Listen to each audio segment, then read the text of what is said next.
Today, there are no rules. Well, there is one rule. Matt Rhule is joining the program today. We sat down with him earlier in the week, yesterday that is, just dropped some knowledge on us. I'm telling y'all, this was an interview that you're going to want to make sure you're locked and loaded for. Welcome into the Hard Count. This is, of course, the People's Show. For those of you that are new, welcome. We talk college football here every single day. Twice a week, we are live on this beautiful platform that is the On3 YouTube channel. If you haven't yet subscribed, we'd love to have you along for the ride. But like I said, Matt Rhule joining the program here in just a few minutes. Very excited to talk about that with y'all. Very excited to show you that conversation. Notre Dame is making some movements. I believe they're just a few moments away from this becoming official, but it looks like they are about to hire internally Gerad Parker, who was the tight ends coach, not the OC. He's going to be the OC. And there's more to that story. We'll talk about that in its entirety. Also, the Big Ten. We got Matt Rhule joining the show. Might as well give you some power rankings to go along with that. Now, again, these are pre-spring power rankings. These are not predictions of final standings. They're just sort of taking a temperature as we see the Big Ten rolling into spring practices, because it's just a few weeks away, inside of a month for most of these programs. Excited to talk about that with y'all. And then on the topic of offensive coordinator, since you and I last got to have a conversation live, Georgia both lost and then hired an OC in the span of, what, like 15 minutes? That thing was teed up, I believe. Todd Monken obviously taking the offensive coordinator job in Baltimore with the Ravens.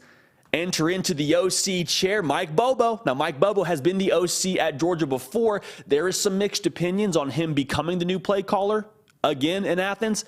Going to give you my thoughts on that. Georgia fans, just sit tight. But at the end of this whole thing, you know how we get down on here. You join the show. Nick Brick, keeper of the queue, going to jump on the mic. We're going to take some of your questions that you have submitted to me via my Twitter page at JD Pickell. Again, you can follow me there. You can follow me on Instagram at JD Pickell. Just a great medium for us to interact with you because, again, this is the People's Show. And we would not be the People's Show if we did not involve the people into the show. So without further ado, let's get after it. Gerad Parker is expected to be the new offensive coordinator for the Notre Dame Fighting Irish. And this hire itself, if you were to silo it, isn't super surprising. It's not a super eyebrow-raising hire. You say, okay, that's great. Went internally, went with someone Marcus Freeman trusts. You keep continuity of culture. You think continuity in direction of the offense. But there's much more to this hire. There is much more that goes along with this, which is why some Notre Dame fans read this headline and just felt a little bit disgruntled. Let's set the table a little bit. For those of you that have been keeping track, Andy Ludwig was seen at a hockey game with Marcus Freeman. Now, Andy Ludwig was and still is the offensive coordinator for the University of Utah. And anytime you're seen with a potential candidate or prospective hire for a certain position in a very public setting, that lets everybody know unofficially, hey, we have got our guy. And we feel good enough about potentially hiring this guy. We feel good about this deal getting done, that we feel good about being in a public setting where everybody can see us, okay? You're all reading between the lines here. Well, as that story wears on, there was a buyout involved with Andy Ludwig that Notre Dame knew about, right around $2.8 million. And there's a great article out right now on The Athletic where it talks about Notre Dame knowing about that buyout, but hoping and believing they could negotiate with Utah.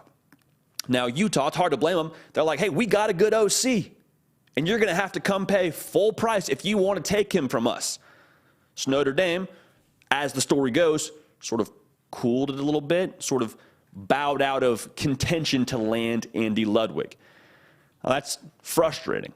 It's very frustrating for Notre Dame Fighting Irish fan because essentially that sends the message, hey, you don't care enough, if you're the administration, about our football program, about our product, about supporting Marcus Freeman enough to go and get him the OC that he desires. That's attainable. And here's the other piece of that. Everybody that you're competing with on the national landscape, if your goal is to win national championships and to compete for the college football playoff and do phenomenal things on a national landscape, I promise you, they're willing to make that buyout to get their OC. They're willing to invest what they need to invest to get their coaches, to get their staff situated. College football is very much so about more than just recruiting. We'll talk about that in a second, but it's not just about getting the best players on campus. That's a huge part of it, but you got to be willing to support your program from a resources standpoint as well. And for Notre Dame, refusing to do this, again, it just goes back to that narrative. Do you care enough? It's cool to care. It's cool to say that we want to win national titles. We have this tradition, this prestige. It's cool. But will you put your money where your mouth is? You can only measure the value of something, the value that someone places on something, by the level of inconvenience they're willing to endure to support it. So I got more thoughts on this, but if you have not yet subscribed, we've had a ton of y'all join the party recently, tons of new listeners on podcast, both on Apple and Spotify, tons of new watchers on YouTube. We appreciate y'all rocking with us. If you have not yet subscribed, go ahead and lock it in, join the party, give us your verbal commitment. We'd love to have you a part of this. Now, I don't think that Notre Dame offensively is in a bad spot with Gerad Parker. Like, to me, 2023 can be very, very much so fine, which is maybe sort of a tough thing to hear right now. The word's fine when you got Sam Hartman coming in, you got all the pieces coming back in your backfield, you got an offensive line that's tooled up and ready to go.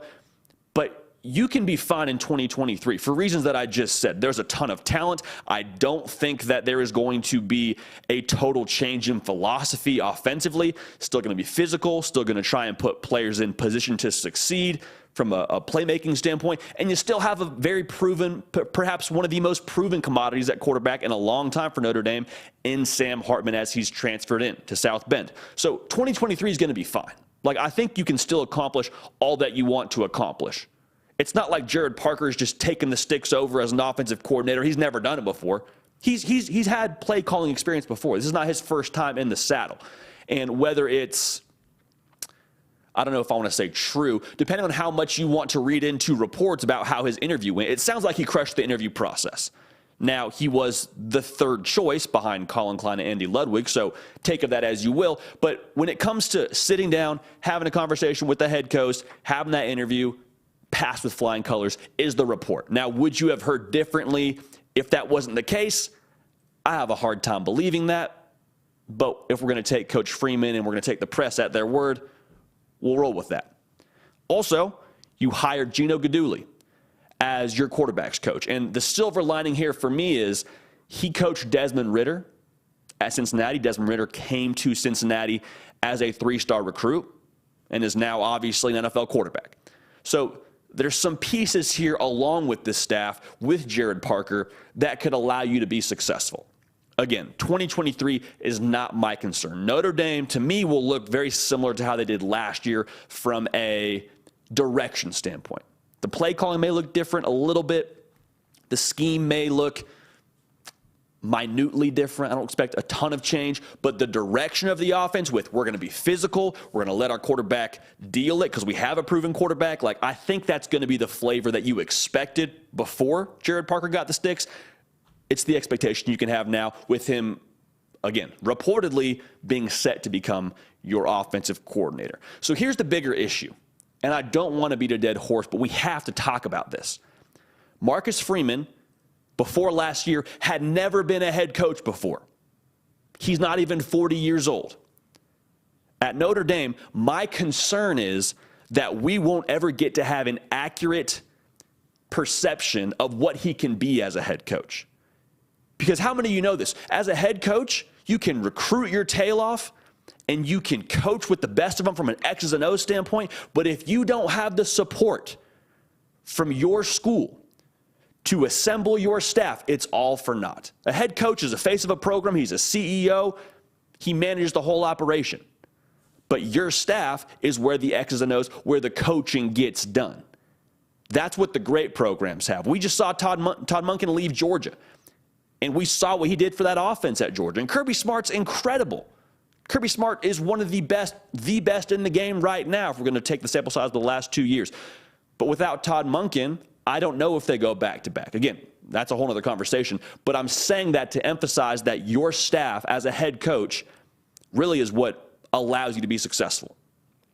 And for Notre Dame, if you want to find out the kind of coach that Marcus Freeman can be, you got to support him. I said the same thing on a previous video. I can't give you ground beef and then expect you to come back with a ribeye. I can't expect Marcus Freeman to go and win national titles and give him his third choice OC. Okay? That can't be the world we're living in if we're Marcus Freeman and we're Notre Dame Fighting Irish fans.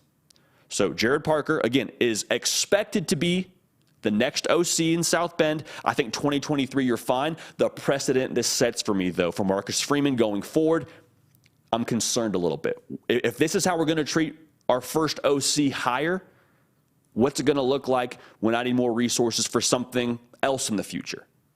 I'm concerned, but 2023, I think it's fair to be optimistic. So again, Gerad Parker set to call plays Notre Dame in 2023. Now, the moment that I know that y'all have all been very patiently waiting for, and that a lot of y'all have jumped in the queue for, Coach Matt Rhule and I got to sit down and just chop it up. And for those of you that know a little bit about my story, I was in Waco, Texas, grad transferred from Cornell, and got a walk-on spot to go to Baylor. So to give you sort of the long story short, I got too many concussions, had to stop playing ball. And so my last thing I did as an athlete before becoming what they call a NARP, a non-athletic regular person, I had to sit down with Coach Rhule, look him face to face and say, Coach, I think I'm done. I got to take a step away. So this was a really cool full circle moment for me to have Coach Rhule on the show, and he just dropped some knowledge, talking about culture, talking about why Nebraska was the job for him. I promise you, he really peeled back the curtain for us. We're very grateful to Coach Rhule for doing so. So without further ado, here's the interview with Coach Rhule. Hope you all enjoy. And we are now joined by the head coach of Nebraska football, Coach Matt Rhule. Coach, appreciate you joining us. How we doing? I'm really well. Thanks for having me on. This is awesome. Oh, absolutely. 100%. Appreciate you joining us. Now, I know you're a Northeast guy from New York, went to Penn State. It's been a little bit, though, since you've been in the colder temperatures. You were at Baylor and you were at Carolina. Are you reacclimating now? I saw the high is like 32 degrees in Nebraska today. You know, at a young age, I learned just to get a really nice coat. And so I have a good coat. And, you know, I do like the cold air sometimes hitting me in the face. It kind of keeps you awake, keeps you alive. So I'm enjoying those types of days. Now, Coach, what was it about Nebraska that made it the job for you? Because there was going to be no shortage of suitors for your services. What was it about Lincoln? What was it about the university that made it your next job? You know, I think there's probably three things. I think number one was the leadership here.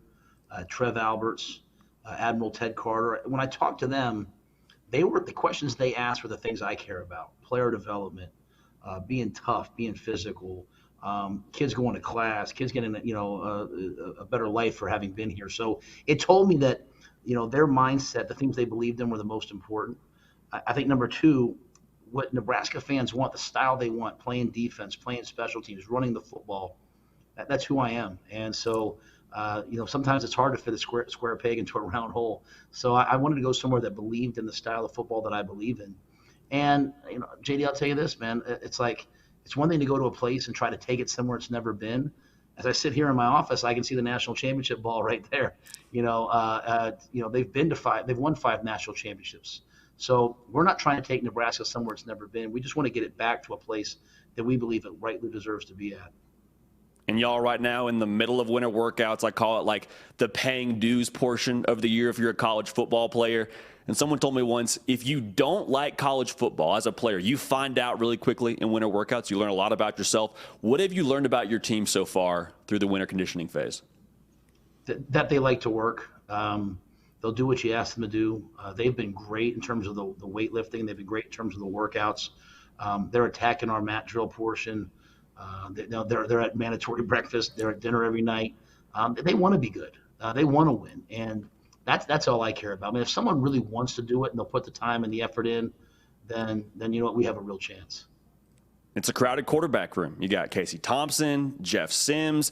What was your first impressions of those guys in that room, and what's it going to take to start at quarterback for Nebraska in 2023? Well, I think we want a leader. We want someone that has like the it factor. And you know what? We want someone who's going to protect the football. We want to be aggressive, explosive, push the ball down the field. But we want someone who understands that we can't win if we don't protect the football. Watching the film, Casey's an excellent player. He's done a lot of great things. I knew Jeff from, my time at Baylor, watching my good friend Jeff Collins, who was the head coach at Georgia Tech. I believe, he's got a lot of potential. And, we have some other guys in that room, Chuba Purdy, Richard Torres, Heinrich Haarberg. These guys are talented guys. And so I don't think you can ever have enough good players at quarterback. And we're gonna let those guys go out there, show what they can do, and go compete it out. And obviously, whoever it is behind center will have an enormous hand in the record this year for Nebraska. But when you look at this job compared to Baylor and Temple, how does the turnaround effort, so to speak, compare to those situations when you took it over? Well, I think, I went into some unique situations. Temple, I had been there before. I came back. But, we were making a step up in conference. And so there was some challenges there. Baylor, when I got there, coming off a scandal, there were some real challenges there roster-wise. I think this is a much healthier situation. They won 4 games last year. They had a lead going into the fourth quarter in 4 other games. And so to me, this is about us coming in, establishing sort of the way that we do things, our process. But there's been a lot of buy-in from the guys so far. They want to win. They've been close. They really want to get it done. And so I'm excited to get out there.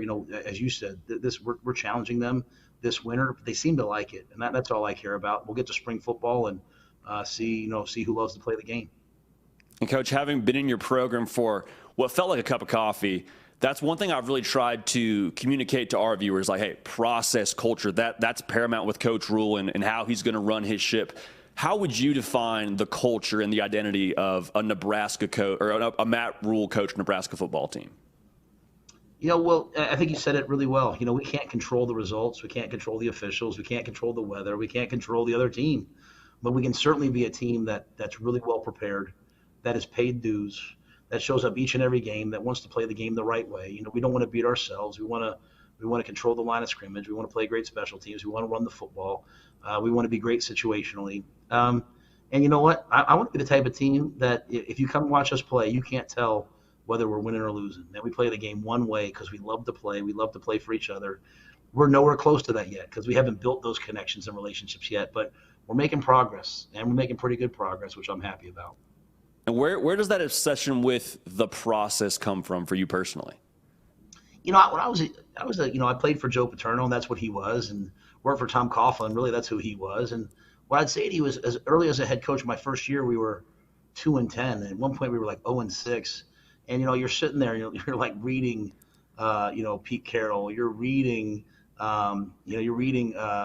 Saban, and you pretty soon learn, like, man, I can only control so many things. But if we play really hard, and we do what we're supposed to do, and we prepare really hard, and we get to the game, man, we can just cut loose, and it's such a freeing feeling. And so, I think when you listen to all the greats, man, I don't care if you're listening to like David Goggins or Jocko Willink, it's all just about like, hey, no matter what the situation is, persevere and push through, and you know what, the results will come. And so I've just adapted that. I've tried to do it. It's not always easy. Sometimes it's unnatural.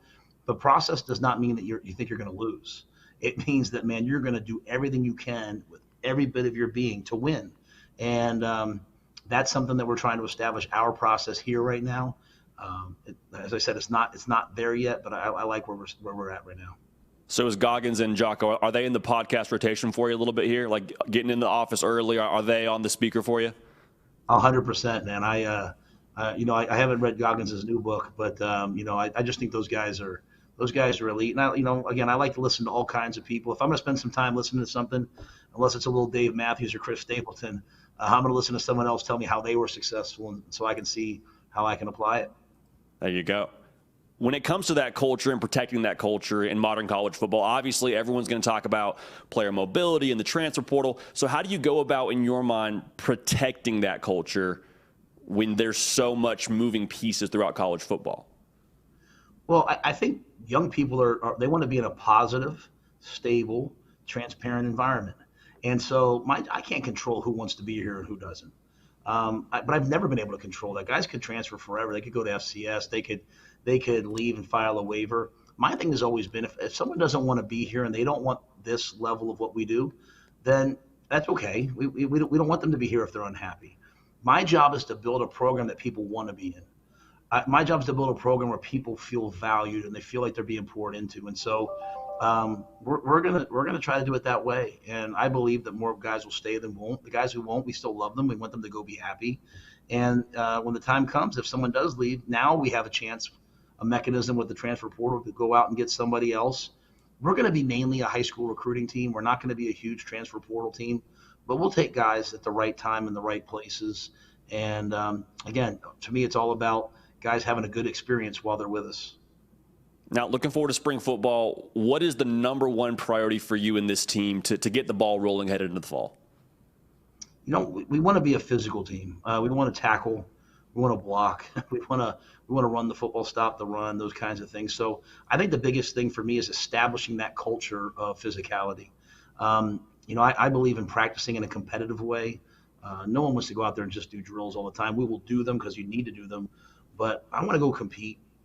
Let the guys compete. And I also want to establish a culture of, man, like, we're not asking you to be perfect. We want you to make a ton of mistakes. I can't fix perfect. Make mistakes, correct them, don't be defensive. And so if we can be that type of team that's so much like, hey, what's next? Don't worry about what happened. And also a team that's really physical, when the season comes, we'll have our chances in games.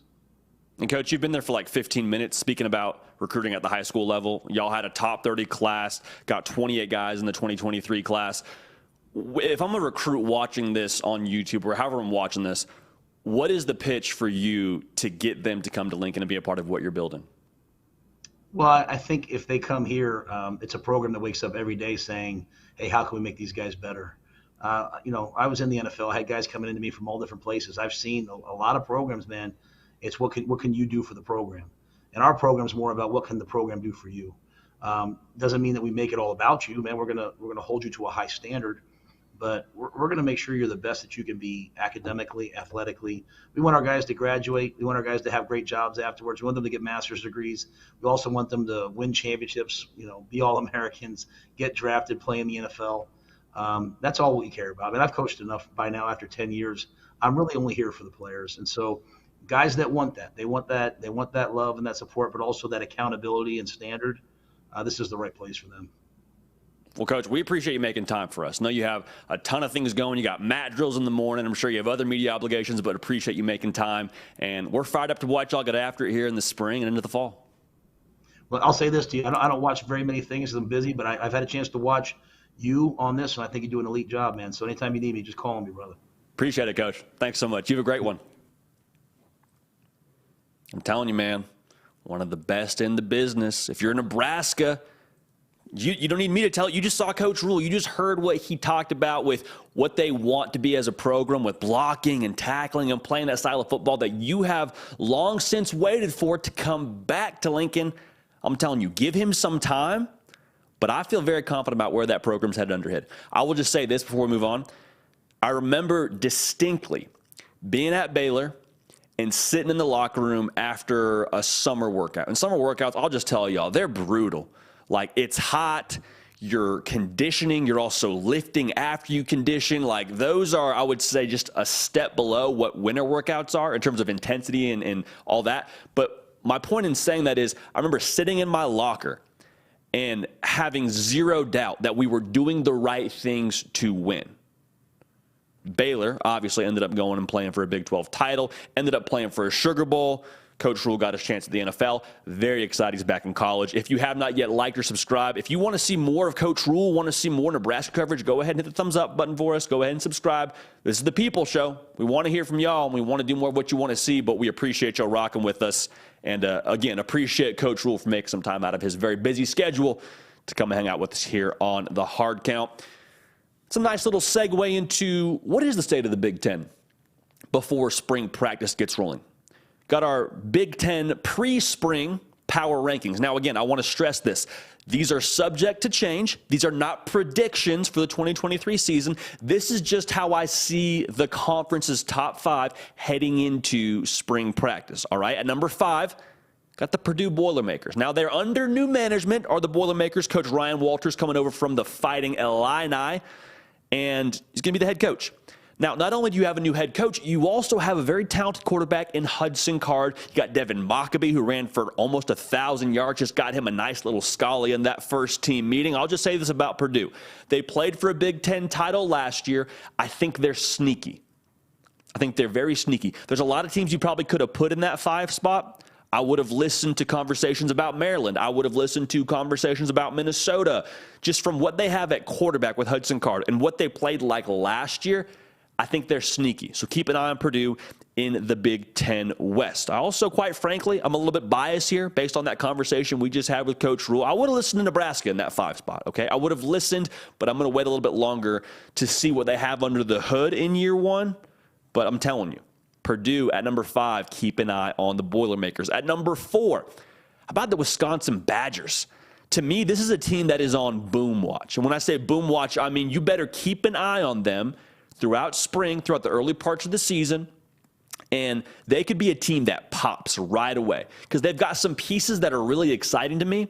Luke Fickell just wins. Quite frankly, like he's won 70% of his career games as a head coach. You got Tanner Mordecai, who can sling the pill like no other. Very much so an under-the-radar acquisition for them at quarterback because he played at SMU and wasn't playing on the Power 5 stage. Pairing his ability and his skill set with Phil Longo, the offensive coordinator coming over from North Carolina, I think that's a great match, okay? So you have the air raid ability of Wisconsin, pair that with just who they've always been identity-wise of that tough physical football team. You'll have Braylon Allen toting the rock. Like, you're going to have tough Wisconsin with the second layer of being able to throw the ball vertically. Now, that's on paper. We're going to see how it meshes. It is just the first year. But Wisconsin, I think, number 4 for us in the pre-spring rankings, but I like the Badgers a whole lot heading into spring practice. Now, if you have not yet subscribed, we'd love to have you a part of this operation. Also, follow me on Twitter as well as on Instagram so I can hear from y'all. Again, at JDPikel, just a great medium to hear from y'all. My DMs stay wide open. At number 3, the Penn State Nittany Lions. Now, Penn State is transitioning out of the Sean Clifford era, okay? One of the most exciting 10 years any program's had. If you caught that, you caught that. But a lot of their top talent takes the next step. Charles Power, director of scouting and rankings here at On3, uses the verbiage, a lot of their top talent is going to, quote, cycle up, meaning they have a whole other offseason to get comfortable in the offense, to get comfortable in the defense, to get comfortable in just a college atmosphere in general. And they've got some really special guys. Nick Singleton, I think, has a real conversation this upcoming season to be one of the best backs, if not the best back in the entire country. Abdul Carter wears number 11 as a linebacker at Penn State. You and I both know they don't just hand out the double ones at State College. He popped last year. He's going to take another step forward this year as leader of that defense. You got Drew Aller. And this is really what it comes down to for me for Penn State in terms of how far they can go. Because I think they'll beat every team, or at least be favored to beat every team at this point in the year outside of Ohio State and Michigan. Now, remember chemistry class where you're mixing elements together and just sort of seeing what happens? And maybe the teacher had her or his back turned and you're just back there playing with elements. That, to me, is what Drew Aller is for Penn State. What does adding the element of Drew Aller mean for the concoction that is Penn State football? Is it going to cause the explosion? Is it going to cause this team to take that next step? Or is it just a little fizzle? And maybe take some time and it sort of boils and simmers and eventually you find out what it is. What does it mean to add that to Penn State this year? Because Drew Aller is a special player, a special talent. Sean Clifford is super experienced, tons of ability, but from just purely what God gave Drew Aller, he has more of that than what Sean Clifford had. I'm not saying he's a better quarterback today or that he should have started over Sean Clifford last year. I'm not saying that, but from a tools perspective, that's why you get excited about what he could bring to this offense and to this team and taking that next step. Now at number 2 in our preseason power rankings, got the Ohio State Buckeyes. If you're an Ohio State fan, maybe you feel like you should be number 1, and that's fine if you feel that way. There's a very real case to be made. They have the most talented roster from a stars perspective in the entire conference. I think you can make a real conversation. It's top 3 in the entire country. What I'm curious to see about for them, do they take yet another step on defense and another step in terms of toughness? Because they had a great defense last year, but it wasn't tough enough to get over the hump against Michigan. And I'm using tough very broadly here. You can say physical. You can say mentally in terms of being able to play sound defense for the duration of 4 quarters against that tough, bruising Michigan run game. But you and I both know there has to be that next step for them, because 2 years in a row you have lost similar fashions to Michigan. Second half, the run game gets rolling, gets downhill, and that was the difference maker. But Ohio State, the encouragement should be we have everything we need to beat Michigan from a personnel standpoint, from an approach standpoint, from an attitude standpoint, from a culture perspective. We got to pay those dues right now, man. In winter conditioning, we have to put in what it's going to require to win this conference. More than likely, winning the conference looks like beating Michigan the last game of the year and setting yourself up with a nice date in the Big Ten title game, which they will, again, probably be favored in if they find themselves in that position. Kyle McCord set up with a nice little quarterback derby, little quarterback battle with Devin Brown. And Devin Brown, 5-star coming out of high school, was the number 1 player actually in his class for us here at On 3. But I do believe this will be Kyle McCord's job. Everyone close to that program is communicating that it is his job to lose. Now, I don't think we'll get an answer on if it's his job or not until fall camp, just the way that Ryan Day does things. But it's going to be on him as well to keep quota with what they want to do offensively. You're throwing to Ferraris, man. Like, you're throwing to some of the best receivers in the country. Marvin Harrison Jr. is about to take college football by storm again. We told you actually this time last year he was going to be a breakout player. So we told y'all, and y'all saw that, and a lot of y'all probably already knew that. But he's throwing to ballers. Can he just keep from crashing this offense? I don't think he needs to be C.J. Stroud. I don't think he needs to be overly special. But can he keep quota with what they need to do offensively with Brian Hartline now getting the sticks as the offensive coordinator? So Ohio State currently for us heading into the spring is the number 2 team in our power rankings for the Big Ten Conference. Now at number 1, to quote Conor McGregor, the heavyweight champs do what they want. Back-to-back heavyweight champs, that is, Michigan is our number 1 team in the Big Ten pre-spring power rankings. And for the reasons I just said, they are back-to-back, y'all. Like, they have dropped the mic for 2 years in a row. Different quarterback, different coordinators, don't matter. Jim Harbaugh doing what Jim Harbaugh does and breeding a culture and an approach, especially on the offensive side, of how they're going to do things. They're going to be more physical. They're going to play with an edge. They're going to wear you down. That's who Michigan is. Sharon Moore has built just ferocious offensive lines with big human beings 2 years in a row, back-to-back Joe Moore Award winners. That's who they are. Now, where they could be even more dangerous, and we saw it a little bit at the end of last year, especially the Ohio State game, as they become more multiple, as J.J. McCarthy continues to grow and progress and become more comfortable as a passer, the sky's the limit for this Michigan team. And they're number 1 in our Big Ten pre-spring power rankings. They expect to be number 1 in the Big Ten. They expect to make the college football playoff. And Blake Corum got on the mic at a Michigan basketball game and said, we're going to be the national champs. Now, I love that edge, man. That's who they are. They're going to talk that talk, and then when it comes to the fall, they're going to walk the walk, and they've done that 2 years in a row. Now, for Michigan, though, you set the goal before you. You speak it into existence, okay, but now there's no sneaking up on anybody. There is no, what is Michigan going to be? We know what Michigan's going to be. Like, there's some question marks, sure, about are they going to hire another OC to go with Sharon Moore, and how much better does J.J. McCarthy get, and how do they replace some of the pieces they lost? They got a lot of pieces coming back, y'all. Like, Michigan, I think we have a very good gauge for who they're going to be. Can they execute at the level they did a year ago? And that game, the last game of the year, man, I fully anticipate Nick Brake and I being there in Ann Arbor when Ohio State comes to town, and you go for a third in a row against the Buckeyes. That, to me, will determine the Big Ten, as it has the last 2 years. So Michigan at number 1, Ohio State at 2, Penn State at 3. The Wisconsin Badgers, they're on boom watch. They're at number 4 for me. And for Purdue, I find them in that 5 spot. Would have taken other suggestions, but Purdue with Hudson Card, Ryan Walters, just a sneaky team, played for the title a year ago. They're my 5th team right now in the power rankings, heading into the spring for the Big Ten Conference. That's going to be a fun conference to watch. Like, there is no bad conference in college football. And some of y'all are saying, Pac-12 this, ACC that. Like, I hear you, but from an entertainment standpoint, I could be convinced to watch any number of those conference games. I don't think you're pulling up a slate and saying, I don't want to watch Michigan Penn State today. I don't want to watch Nebraska go after Purdue today. Like, it's all good football across that conference, man, and I'm very excited. I'm telling you, spring games are going to be here before you know it.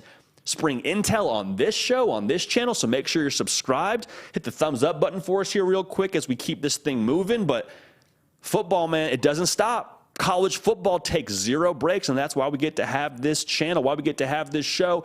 Really quickly, also, shout out to the podcast, man. If you're watching right now, I'm looking a little bit above the camera because I'm looking to the back row of the concert. Everybody watching live is like the mosh pit, and we just get after it here. Like, this is where y'all are. You're up front. You can hear the music. You can experience it a little more fully. But how many of you know when you get a concert ticket and you're in the nosebleeds, you really got to be about that life? And that's the podcast for us. So whether you're listening on Apple, whether you're listening on Spotify, we appreciate y'all, man. It's all in the family. Appreciate y'all joining the program. Shout out to all our new listeners, too. A lot of y'all came here just because we had Matt Rhule on the show. Welcome home.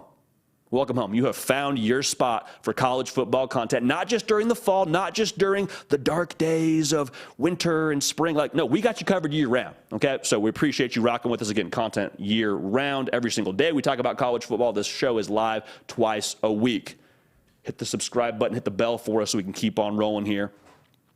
We talked about offensive coordinators a little bit earlier in the show.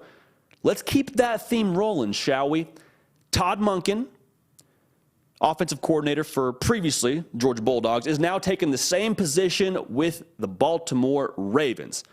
A few moments passed, maybe like a 5 Mississippi count, until you said, you know what, Mike Bobo, offensive assistant, you're now going to be, once again, the offensive coordinator for the Georgia Bulldogs. So looking forward to the future for this team, what does this mean? What does this mean for Georgia? We got to unpack this first, I think, from a Todd Monken perspective. We talked about it a little bit on an individual video, but for y'all that are live right now and in the podcast, we'll keep it rolling. You can't blame Todd Monken. I don't think anybody in Georgia circles blames Todd Monken for making the decision that is best for him. Like, he wants to go and be an NFL head coach one day, is what I've been told. The path to doing that is being an offensive coordinator in the league. Okay, so for Todd Monken, college football just continues to become a more and more rigorous year-round affair. Recruiting doesn't stop. NIL doesn't stop. Also, you got to re-recruit your own roster. Like, it's a grind, man. And if you want to be an NFL head coach, if that's the last professional box that you have yet to check, more power to you. So we appreciate Todd Monken. We support Todd Monken, and I think the majority of UGA fans would agree with that sentiment. Now, Mike Bobo has been a controversial figure when he was named the OC at Georgia. And some of this is optics. I was listening to Aaron Murray talk about this a little bit. People have issues with different snapshots in their mind. They call it like third and Bobo, like maybe having an issue with a certain play call on 3rd and 6 or 3rd and 5 and feeling like it wasn't the right way to go. I understand that. I'm an emotional person. I am as much fan as I am analyst, as I was player. Like, I get it. I 100% get it. But when we approach a coaching change, I think the best way to do that is to use logic.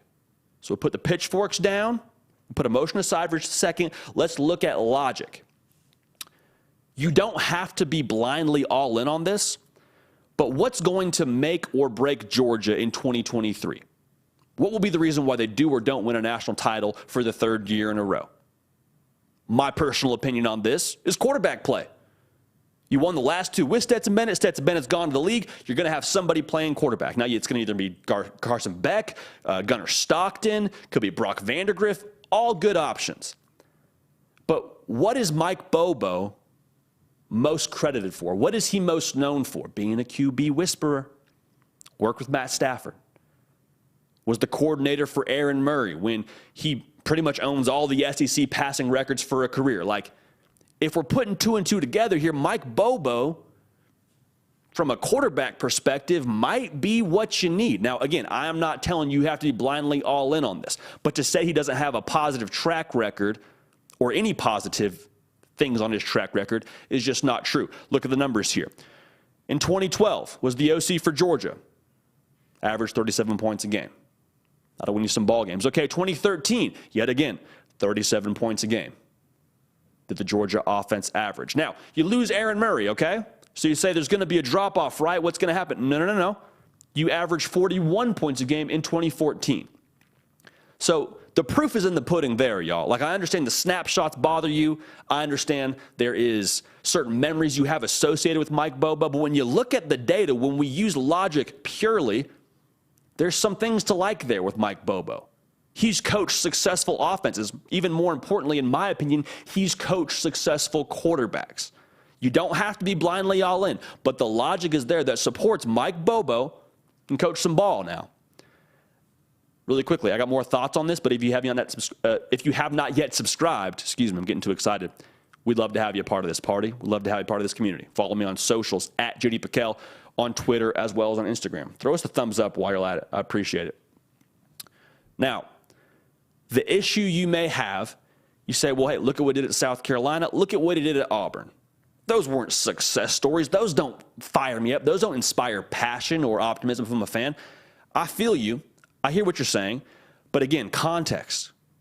We got to consider some context here. Do you blame a CEO when he takes over a failing business and they experience a loss of profit in year one? No.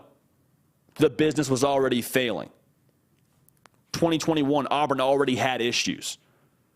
We saw what they ended up being under Brian Harsin. No offense to Brian Harsin. South Carolina, they were in a bad way. When he took that thing over, it wasn't like they were trending upward. He was trying to flip it around. So we got to consider context. You look at Auburn, you look at South Carolina, you compare it to what they have on offense at Georgia. Dominique Lovett, the best player in college football for my money, Brock Bowers. Like, come on now. Come on now. When he's had guys, when he's had personnel on his team, he's done well. Aaron Murray, Nick Chubb. When you have the Jimmies and Joes, you're in good position to execute the X's and the O's. And I feel confident that Mike Bobo has got the Jimmies and Joes to get it done. I would also say this, the schedule itself for Georgia, let's take a look at that. You're set up for success. Like the first 4 games, you play UT Martin, you play Ball State, you got South Carolina sprinkled in there, then you also got UAB. Who's the toughest game on this schedule for Georgia? What's going to be just the pencil-in loss for Georgia? I don't know that I see one. At Tennessee is going to be the toughest game you play, likely. Florida's a bit of a question mark. It'll be a neutral site, rivalry game. Never want to count that out. That'll be maybe an interesting game. You get Ole Miss at home, but I don't see Bama. Oklahoma, they tried to schedule. They're not on the schedule right now, thanks to the NCAA. You hear what I'm saying. It's not going to just be the gauntlet for Mike Bobo in this offense. Now, if you don't do what you're supposed to do with all that personnel and this schedule, like, okay, we can have a conversation. But I'm telling you, the external variables are set up to favor Mike Bobo and to favor this offense. So what I'm trying to tell you, if you have issues with Mike Bobo, if you don't want to believe in Mike Bobo, that's cool. The competition is not going to be that tough until you play Tennessee, really, or until you play Florida, depending on how you want to look at this. It's not going to be a murderer's row. Now, I would also tell you that Kirby Smart could have gotten somebody else. Like, you get a call from Kirby Smart, you're at least taking it if you're a potential OC. He had options. He could have had options if he wanted options. He chose to keep it internal. He chose to go with somebody he trusts as Mike Bobo.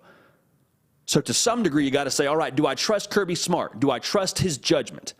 Has he steered us astray the last couple of years when we're hoisting national titles? A lot of people weren't super fired up when he went with Stetson Bennett over JT Daniels either, and it worked out okay. This is the next phase of being a dominant program in college football. We've seen Alabama deal with this for years. When you have success at the level that Georgia's having success at right now, when you are the cream of the crop in college football, people want to take your people and bring them to their program. They want to try and bottle up just a little bit of that Kirby Smart magic and bring it to their program. How you adapt now is what Georgia's going to be. Todd Monken, NFL wanted him. Can't blame the NFL. Can't blame the Baltimore Ravens. The next step now is adapting and evolving and keeping your process, your structure the same as you move forward. So you don't have to be all in on Mike Bobo. That's fine, but let's use some logic. Let's look at what he has done successfully. Let's look at what is required at Georgia going into 2023. Little QB specialist. I think there's a little bit more optimism here that's reasonable than maybe what's being given right now.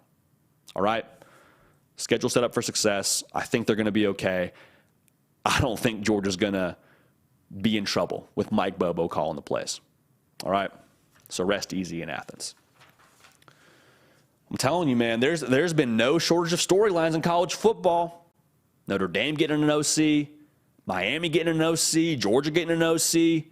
A lot to talk about in this beautiful game. We appreciate y'all rocking with us, and y'all know how we do it. If y'all are new to the program, you can submit questions to me at my Twitter page. Throw me a follow at JD Piquel. We pull from those on a showly basis, if that's even a word we can use, and just kind of sift through those and want to hear your thoughts, feelings, concerns that are college football centric. I call it college football therapy.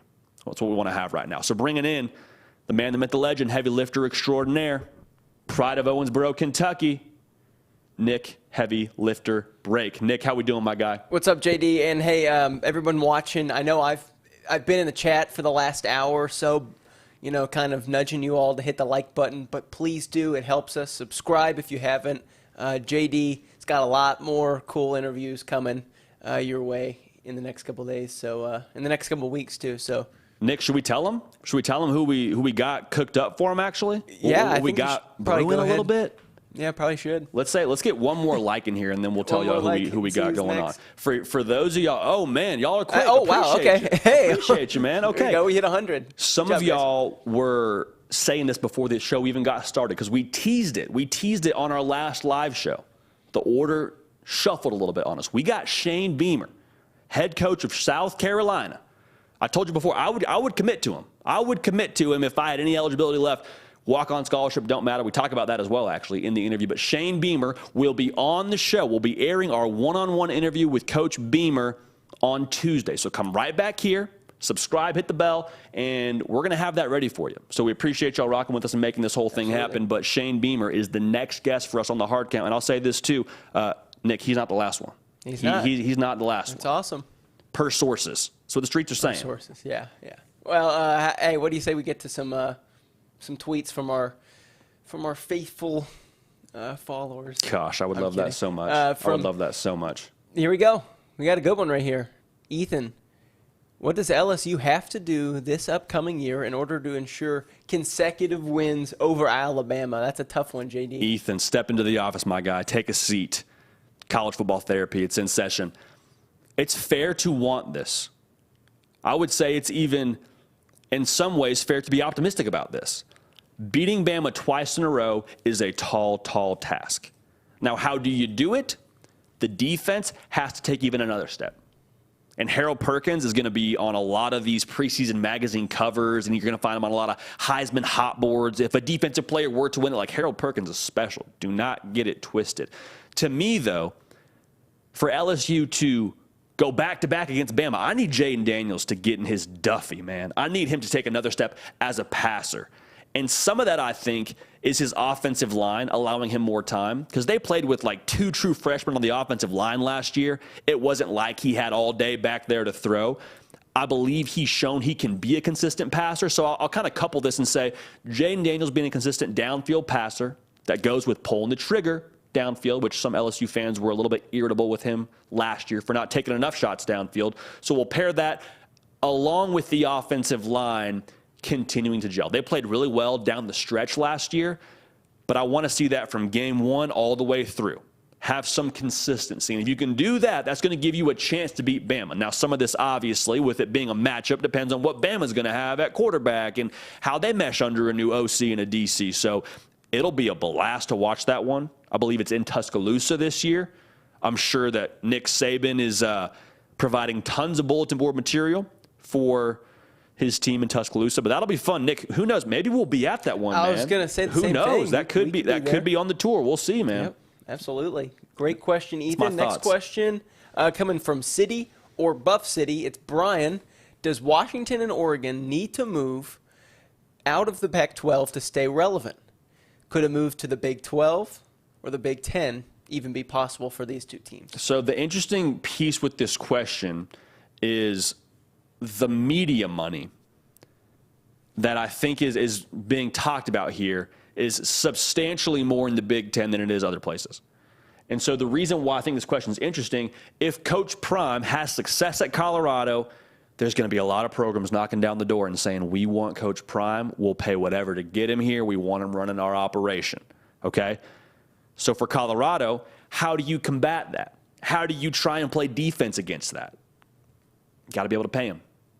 And how do you pay him? You get more money, and the Big Ten could be a way to do that. The Big Ten media rights deal, like I said, it's lucrative. Now, I don't pretend to know all the ins and outs of this. I don't pretend to know exactly how that would work. But if we're just speaking hypotheticals here, that could be a good way to keep Deion Sanders. Now, I don't know if the Big Ten's looking to add Colorado. The Big 12 makes a lot of sense. But I think from a money standpoint, if you want to keep Coach Prime, going to the Big Ten, I see the logic. Now, there's a lot of ifs and ands and buts and allegedly there, but that's just kind of the thought process I'm having here with this thought exercise. Truly, I think the Big 12 is buying right now. The Big 12 is buying. The Pac-12 is buying. The Big 10 is sitting a little bit more comfortably when it comes to the musical chairs analogy that we use here quite frequently. But I don't think they're done expanding either. I think there'll be more teams that eventually get added to the Big 10. So if you can figure it out, Colorado, that'd be awesome. I mean, I think the Big Ten is probably a place a lot of teams would like to be now, just from a dollars and cents standpoint, which is kind of what the realignment game is about right now. But, yeah, that's my 2 cents, Nick. Great question. Yep, absolutely. Great question. Yeah. Is that it for us here? That's it. Just 2 today. Yeah, don't forget to come back on Tuesday, friends. Good deal, man. Good deal. Well, y'all, thank you so much for rocking with us. If you have not yet liked the video, go ahead and do that on the way out the door. Make sure you're subscribed. Make sure you hit the bell. We're still sort of nailing down some scheduling with this live show. And y'all subscribing, y'all liking, y'all getting at us in the comment section, getting at me on Twitter and on Instagram. That's the way for us to do this the best, to incorporate you into this. Again, the People's Show. Fired up for what's to come. We had Matt Rhule today. We got Shane Beamer on Tuesday. The party is just getting started. College football, man, it don't take no breaks. And y'all don't either. College football diehards, we love y'all. We appreciate y'all. We are going to keep the party rolling, and we will see y'all next time.